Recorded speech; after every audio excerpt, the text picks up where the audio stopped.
last halaqa and last lesson, we spoke about the three angels that came to Ibrahim in his home in the city of Hebron.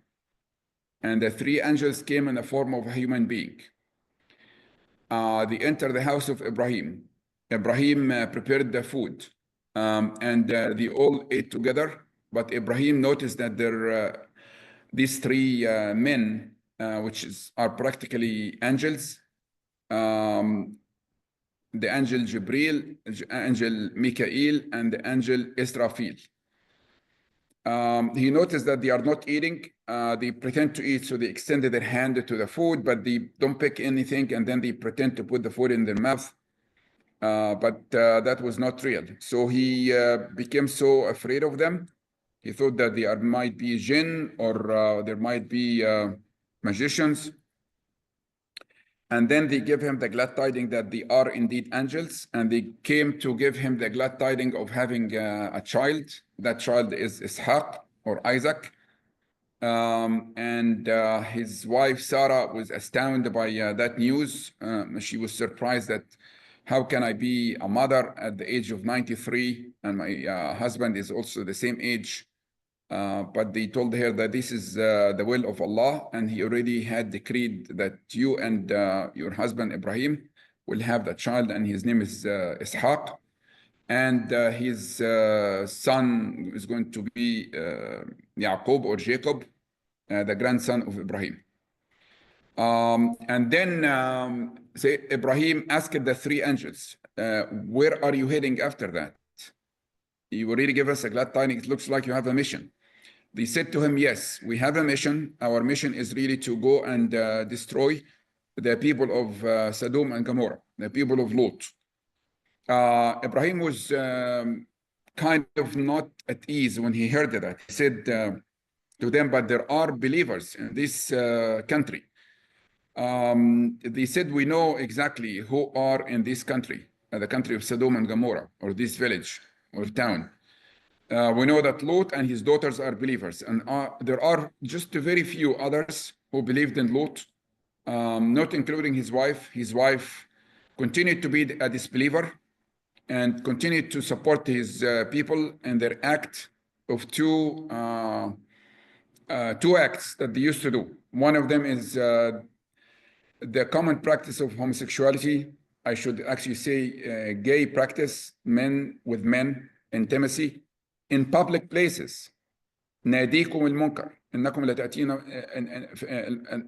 المنكر في ناديكم. The Prophet Lot told his people that you're not only committing the act of intimacy or sexual relation between men in private, but you are doing that in public, in your clubs. This is terrible.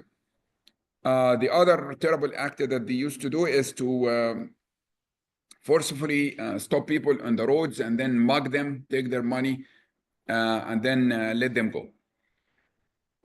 None of them really listened to Sayyidina Lot, and they continued to be disbelieving in him.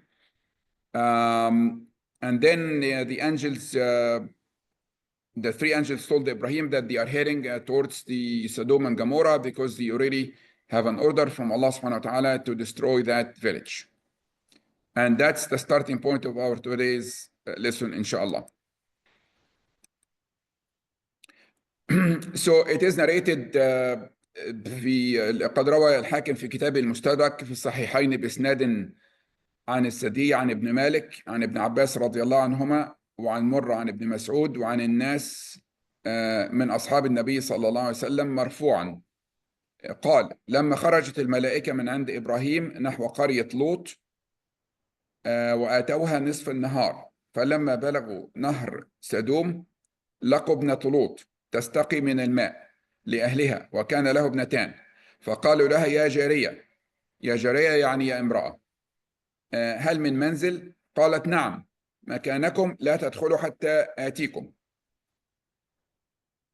This is just a virtual presentation of the story. These are the three angels. They arrived at the river of Sodom, and that is one of the daughters of Lot, and they spoke to her. And she said, they said to her, where is your home? Where is the home of your father? Is there a house where we can rest? Of course. Stay at your place until I come back. So as you can see, she was afraid that the news will spread in the village of Sodom and Gomorrah, that 2 or 3 actually very handsome men arrived. Why she was afraid that the news will spread? The reason is because she knows her people. They are really very aggressive, vigorous homosexual. If they knew that there are 3 handsome men arrived to the city, then they will seek them to have a sexual relationship.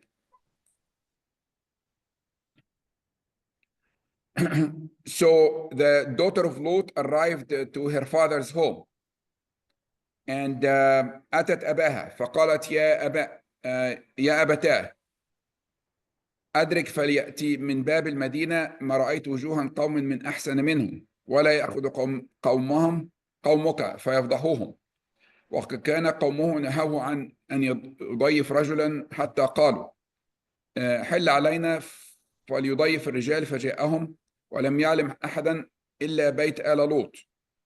My father, 3 men entered the door of the city. You've never seen such handsome men before. We must be careful not to inform the evil people in our town so they do not sexually assault them. The people of Sodom and Gomorrah have forbidden Lot accepting guests to his home.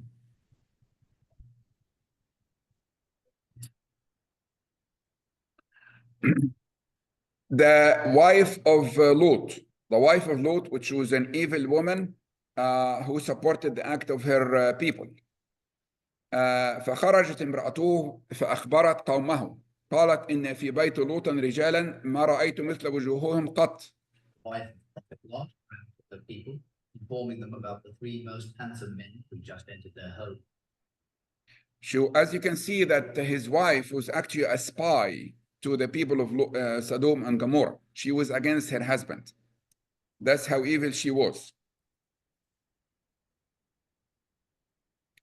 So the several people from the city, they rushed to the home of Prophet Lot.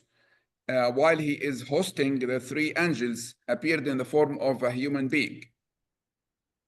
وجاءه قومه يهرعون إليه ومن قبل كانوا يعملون السيئات قال يا قوم هؤلاء بناتي هن أطهر لكم فاتقوا الله ولا تخزوني في ضيفي أليس منكم رجل رشيد. سورة هود آية 87. And his people came hastily to him, and before this they had been doing evil deeds. This is the Ayah 78 of Surah Hud. Oh my people, these are women that you can marry. They are purer for you. So fear Allah and do not disgrace me concerning my guests. Is there not among you a man of reason? قالوا لقد علمت ما لنا في بناتك من حق وإنك لتعلم ما نريد. الآية اللي بعدها آية 79 سورة هود. You already know that we are not attracted to these women, and you know for a fact what we want. So what they want exactly is really to have the sexual relationship with these 3 handsome men hosted by Lot in his home.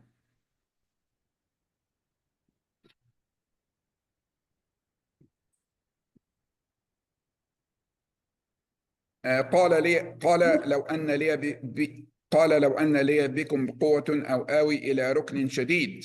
If only I had against you some power. So Lot was an old man at that time. He doesn't have the power or the strength to confront so many powerful men that rushed to his home. قالوا يا لوط إن رسل ربك. الآن الملائكة الثلاثة تتحدث مع لوط تخبره. قالوا يا لوط إن رسل ربك لن يصلوا إليك. يعني لن يصل إليك أن الناس اللي في البيت عندك لن يصلوا إليك. فأسري بأهلك بقطع من الليل ولا يلتفت منكم أحدا إلا امرأتك إنهم مصيبها ما أصابهم إن موعدهم الصبح أليس الصبح بقريب. الآية. Angels. Therefore they will never reach. So set out with your family portion of the night, and let not any among you look back, except your wife. Indeed, she will strike that and strike them. Indeed, their time is set and is not more near. So they already are fulfilling the decree of Allah subhanahu wa ta'ala, the decision of Allah, that the entire country or the village will be destroyed by them, as we will see in a few minutes, including his wife who who spied on her husband and informed the people about his guests. So at that point, Jibreel alayhi salam, the angel Jibreel, when he heard them saying that, he basically touched their eyes with his wing. بسط حينئذ جبريل جناحيه ففقأ أعينهم. فقأ أعينهم يعني طفق أعينهم، خرب أعينهم، وخرجوا يدوس بعضهم في أثار بعض عميانا يقولون النجاة فإن في بيت لوط أسحر قوم في الأرض، فذلك قول الله سبحانه وتعالى ولقد راودوه عن ضيفه فطمسنا أعينهم يعني خلينا أعينهم تبقى عمياء لا ترى. At that moment, Gabriel spread his wings and struck their blind. They stumbled over each other blindly, shouting, "Flee, flee! Indeed, in Lot's house are the most skilled sorcerers on earth." This is the meaning of Allah's statement. And they had demanded from him his guests, so we obliterated their eyes. Surah 1:37. And as you can see in the picture, Lot was sitting inside and they started rushing out of his home completely blind. They were stepping over each other. At the dawn time before the morning, Lot and his two daughters started walking out of the village. And his wife was with them as well. You can see here in the white dress right behind his two daughters. فلما جاء أمرنا جعلنا عليها سافلها وأمطرنا عليها حجارة من سجيل منضود.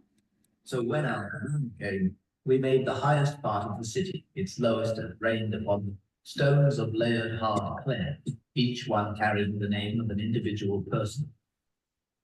As you can see in the picture, Lot and his two daughters are facing away from the village behind them. The only one who turned around to see what's going on was his wife. And you can see here standing in the white dress behind them.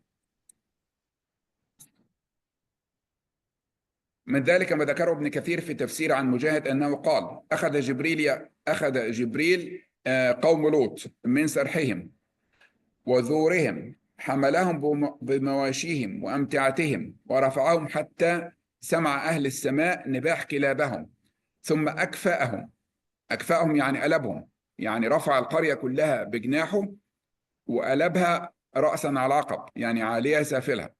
وقال وكان حملهم على حوافي جناحيه الأيمن، يعني جناح واحد فقط من أجنحة جبريل استطاع أن يحمل القرية ويقلبها رأسا على عقب. One mentioned by Ibn Kathir in his tafsir is a narration from Mujahid, who said, Gabriel seized the people of Lot, along with their livestock and possessions, lifting them with their houses. He raised them to such a height that the inhabitants of the heavens could hear their dogs bark. Then he overturned them. It is also said that he carried them on the edge of his right wing. So that really shows several things. Number one is how powerful an angel is. So Jibreel, with one wing only, was able to elevate the entire village of Sodom and Gomorrah. There are narrations from Ibn Mujahid about the population of Sodom and Gomorrah. He said in his narration, again, it's not 100% authentic, but it still can be referred to. He said the population of Sodom and Gomorrah was 4 million people. 4 million people. It was a huge country, very well established civilization.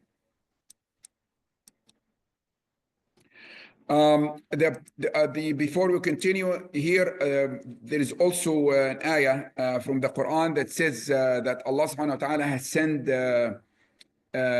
glowing pieces of clay, glowing pieces of rocks to each individual in the town or the country of Sodom and Gomorrah.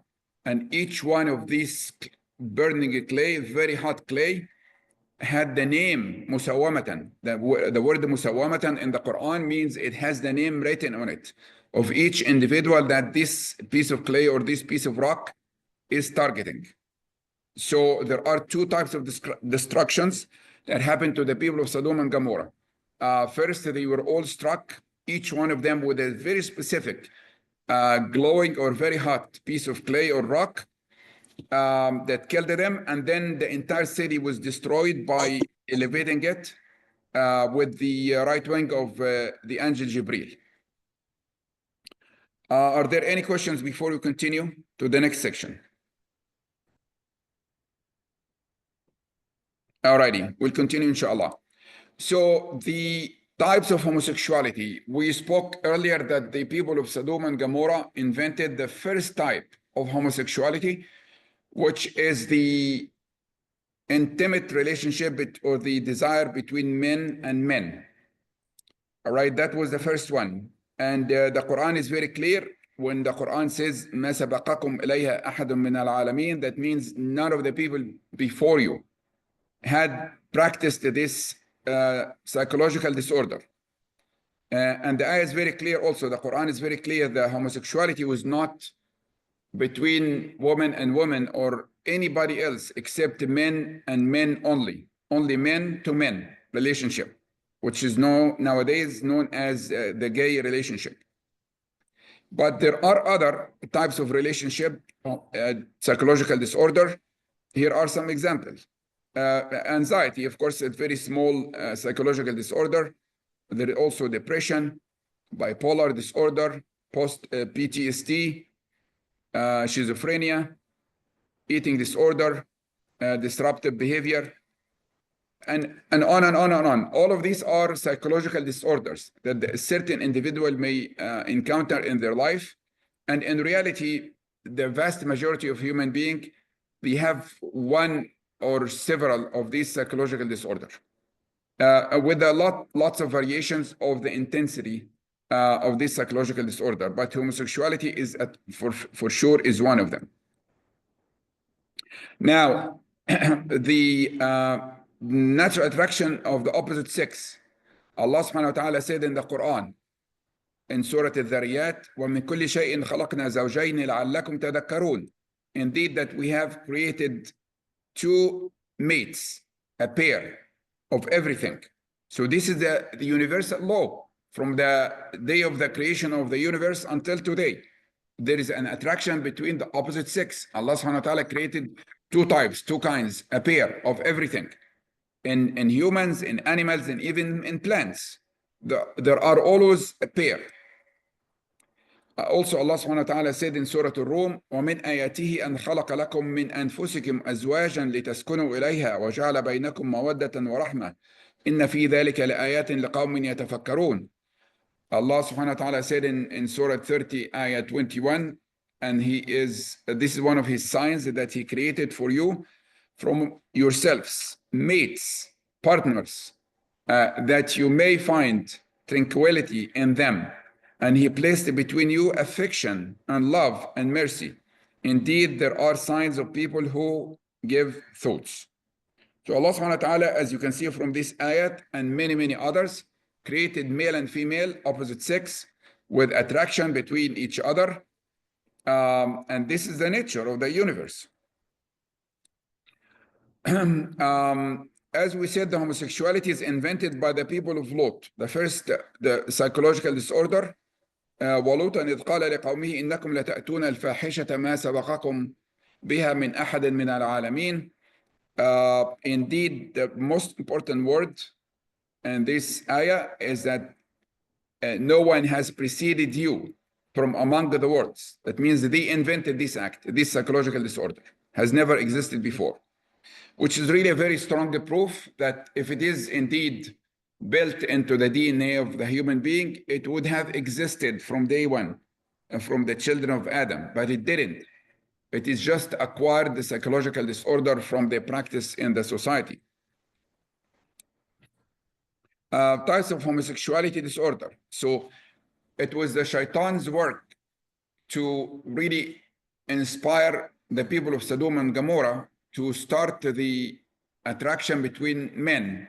Later on, as I said, the attraction between women was invented by an ancient Greek island called the Lesbon, and they invented another psychological disorder, which is the attraction between women, the lesbian act.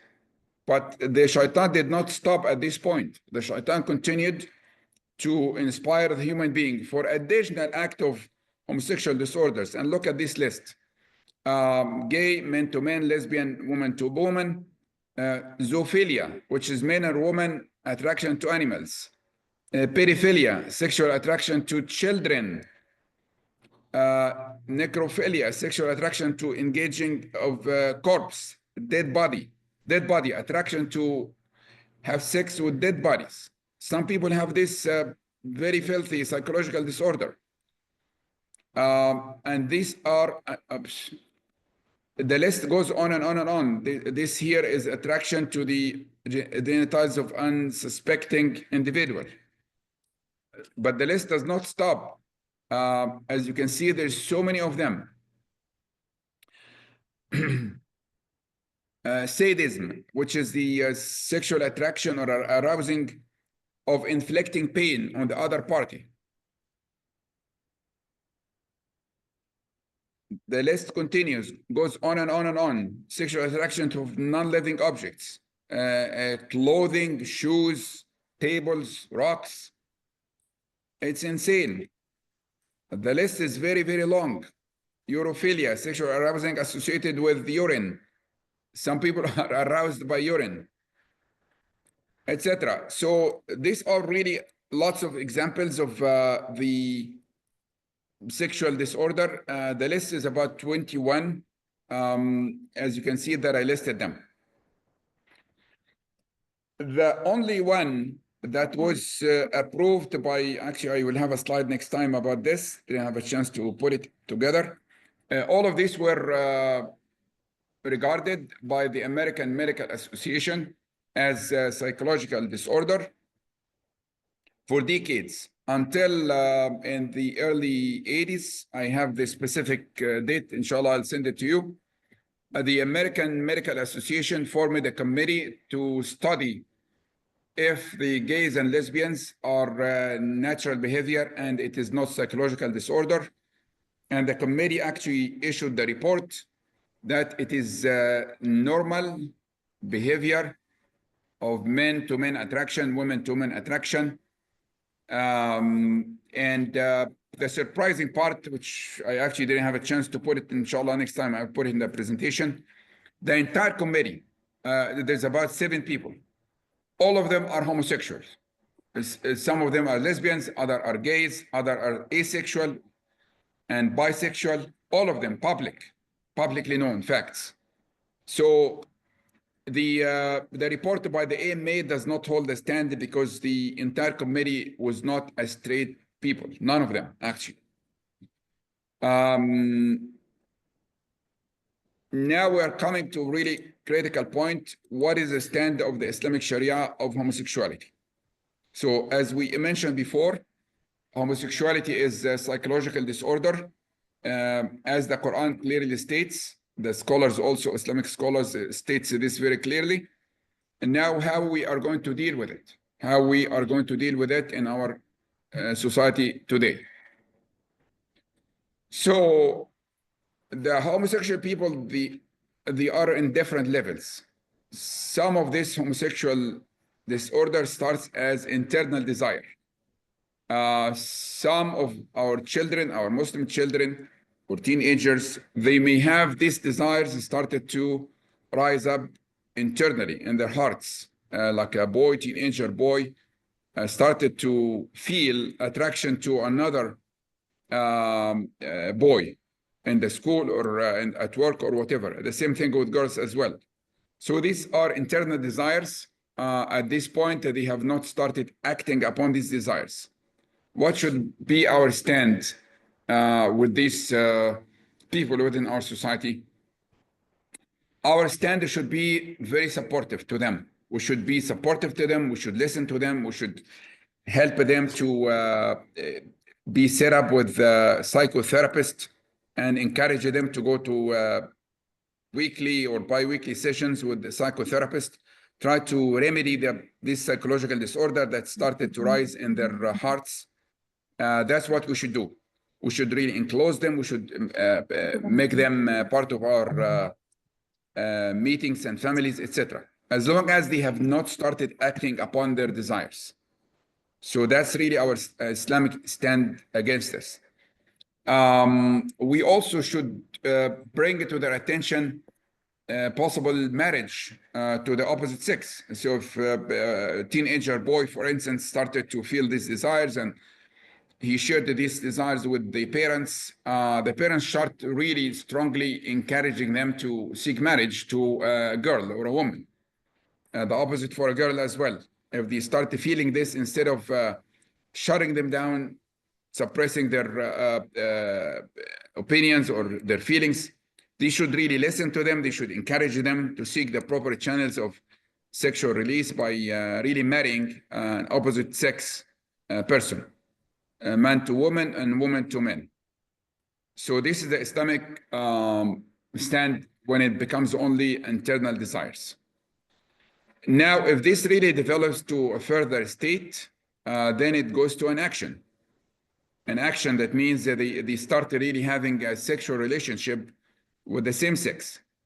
What is the Islamic stand when it comes to that point? Well, we have to differentiate between the two situations. If this action is hidden, that the homosexual person is really practicing homosexuality in hiding and he or she does not tell anyone, then we as society, parents and leaders in the community, etc., if we know about this, then we should really treat it like the first category, advise them, etc. But if we don't know about it, then there is nothing to be done because we don't know in the first place.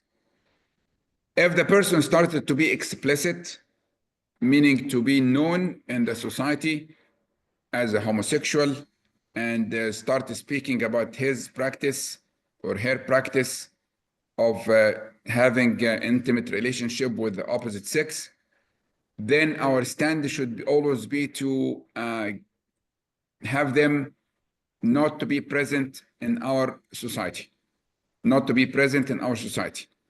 About maybe 4 or 5 months ago, I was invited with my wife to an event at the Islamic Society of Islamic Center of Johnson County, and for new Muslims. And while we were sitting, we had this teenager man or boy. He probably in the early 20s. He thinks that he is a girl, so he came wearing hijab. So a man wearing hijab stepping into the meeting with absolute girly behavior. And I did ask about what should we do in a situation like that. So the scholars said that the masjid should not accept them in public like that. But they should direct them to private sessions to learn more about Islam in the imam's offices, in private sessions in the imam's offices where they cannot be seen by public. And the reason for that is if they appear in public, that will normalize, double strike below this term, normalize their behavior. It makes homosexuality normal in our community, which will attract more boys and more girls to seek the same path. If I see a couple of homosexuals appearing or transgender appearing in the masjid, then why not me? That thought may come to many young age boys and girls, especially if they have not strong rooted values or principles. I'm sorry, there are some Questions? Okay, so I came to the end of the session. So if you have any questions, please ask it now, and then we can continue, inshallah. Excuse me, did Allah change